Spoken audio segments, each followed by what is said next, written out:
Hello बच्चों, चलिए प्रश्न को पढ़ते हैं। अभिकथन असर्शन ए है, जब ई सेल बराबर 0 होता है तो विद्युत धारा प्रवाहित होनी बंद हो जाती है। कारण रीजन सेल अभिक्रिया का साम्य स्थापित हो जाता है।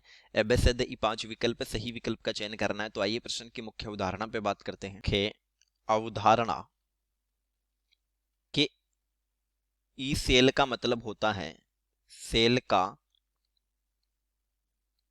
विद्युत वाहक बल। विद्युत वाहक बल।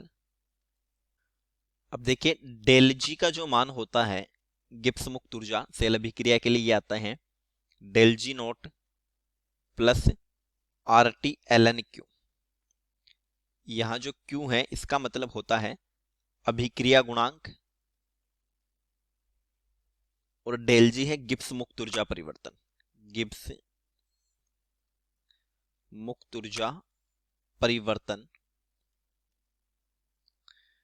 अब देखिए, साम्य पर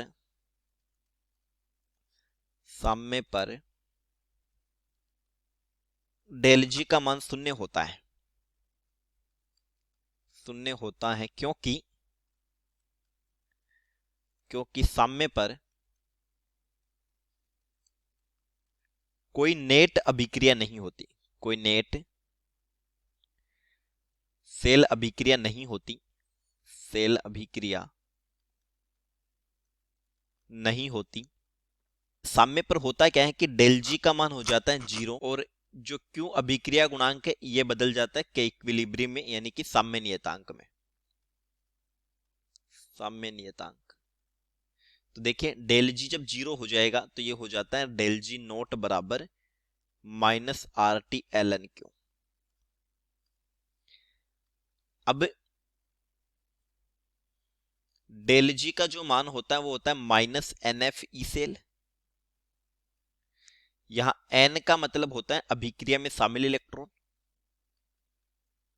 सेल अभिक्रिया में शामिल इलेक्ट्रॉन। और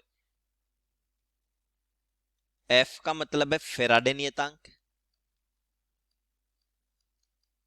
और ई सेल जो होता है वो विद्युत वाहक बल होता है। ये तो डेल जी जब 0 होगा तो इसको 0 करने के लिए ई सेल का मान भी 0 होता है। यानी एट साम्य डेल जी बराबर 0 एंड ई सेल बराबर 0। तो जब साम्य पर कोई नेट रिएक्शन नहीं होती तो फिर कोई परिणामी आवेश ट्रांसफर भी नहीं होता। परिणामी आवेश ट्रांसफर नहीं होता, यानी कि इलेक्ट्रॉन प्रवाह नहीं होता। तो फिर धारा का मान शून्य हो जाता है। ई सेल 0 हो जाता है, विद्युत धारा प्रवाहित होनी बंद हो जाती है। यह सत्य कथन होगा। और सेल अभिक्रिया का साम्य स्थापित होता है, यह भी सत्य कथन होता है। लेकिन देखिए, साम्य स्थापित होने का जो कारण है या विद्युत धारा बंद हो जाने का कारण है, वो सेल पर अगर आरोपित बाह्य विद्युत बल जब ई सेल के बराबर होता है ना, तब ऐसा होता है। इसलिए ए और आर दोनों सत्य होंगे, लेकिन आर ए की सही व्याख्या नहीं होगी। उत्तर होगा ब।